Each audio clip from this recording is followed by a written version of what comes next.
An idea that I return to again and again through the semester is is that of how we represent things as data, right? So how do we represent mouse movements as data, or in this case, images as data, or later we might look at how do we represent sound as data. This is an important thing to kind of keep coming back to because computer code manipulates data. Like at the end of the day, when we load an image in P5.js, for P5.js, that's just numbers.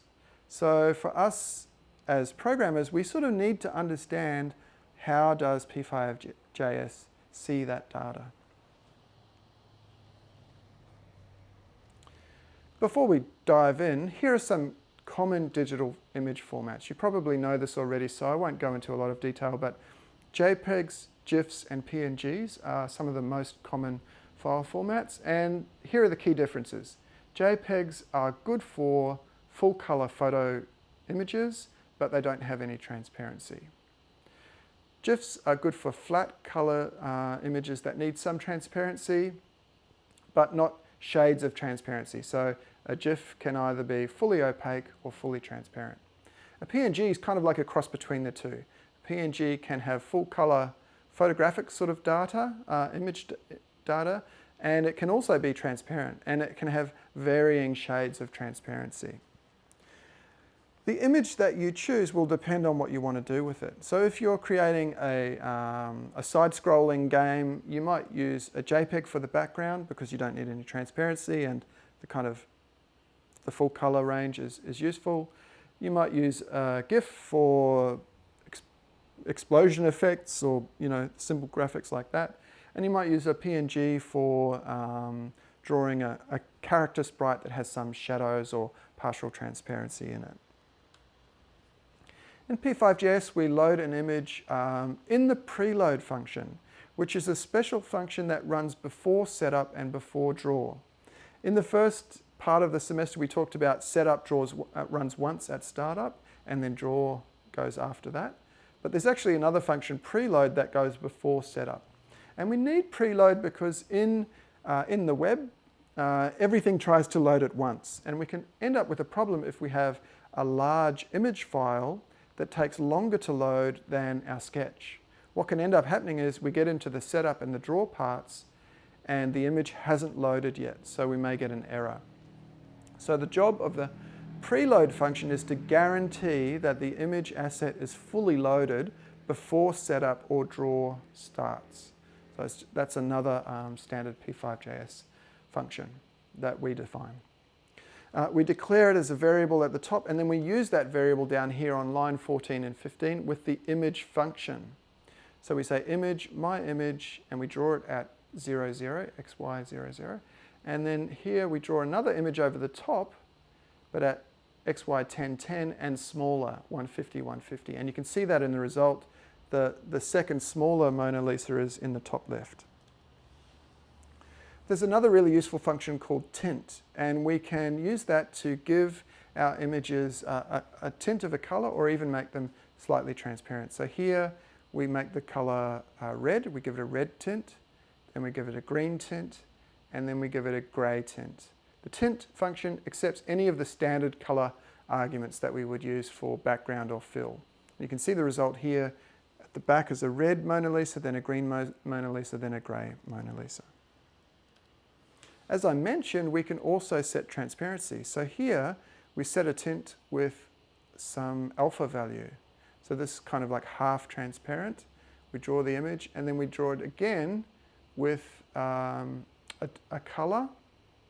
This is like, I guess, a yellowish color and another transparency. And draw that over the top.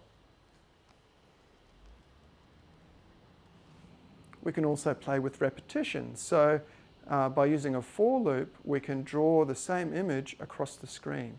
Now we're starting to get to the point of not just showing an image on the screen, but now creating a new image from that source image. Like, this is still recognizably the Mona Lisa, but now we have, I don't know, a speedy Mona Lisa or something like that. It's possible to treat the image as data directly as well. we can sample the image at an XY position and get the color of whatever pixel is at that position. So here, when we move the mouse over the image, it's like an eyedropper tool in Photoshop. We get the color, we store it in a variable, and then we draw a rectangle with that color in the top left. Here we create a mosaic by sampling an image at each pixel position. Not actually every single one, we jump across by 20 each time.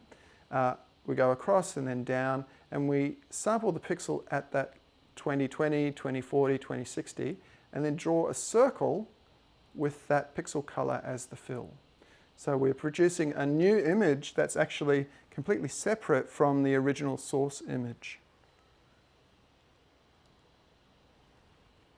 To finish this section, I want to talk a little bit about pixels and then how that's represented in P5.js as an array. And I'm sure you all know that a digital image is made up of tiny little squares called pixels, and each one is a slightly different color, so that's how we get, by combining them, that's how we get the overall image.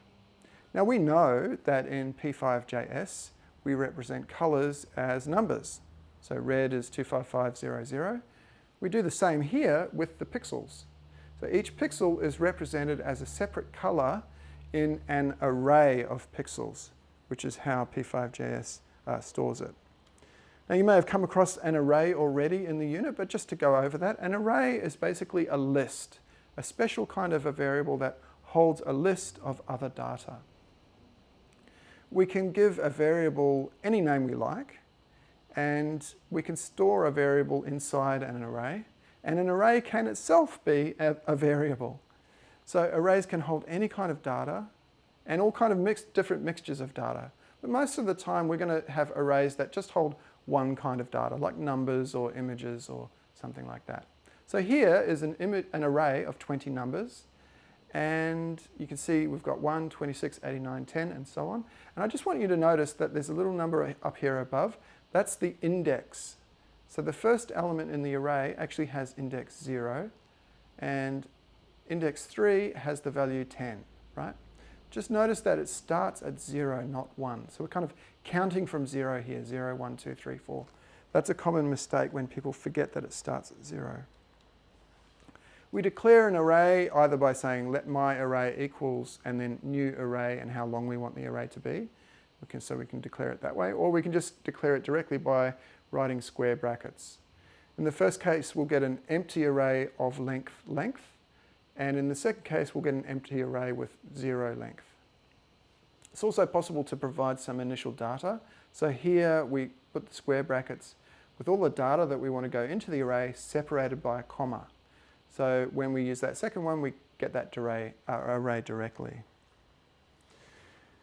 We can get data out of the array by using the square brackets again. So you'll see these square brackets a lot when you're working with arrays. They're different from the round brackets that you have with functions or the curly brackets that you have with an if statement. They're square brackets. And the square bracket indicates which index it is on the array that you're accessing. So if this array is called myNumbers, is stored in a variable called myNumbers, and I want to get the first element, I use index 0. So myNumbers 0 gives me the first element. If I want to get the 16th element of the array, which is the value 63, I write myNumbers square brackets 16, and that will return the value 63. So I can change data that's in the array to something new as well. So let's say I wanted to change the second element, which is index 1. I would write myNumbers square brackets 1 equals whatever I want that new value to be, in this case 30. So we change that number. And then we can also get the value out, store it in another variable, use it in a function or whatever. So that section was some nuts and bolts about how P5.js allows us to work with images and how images are stored as data in P5.js. And we also looked at the notion of an array. We're going to use that in the next part where we talk about how we can animate images.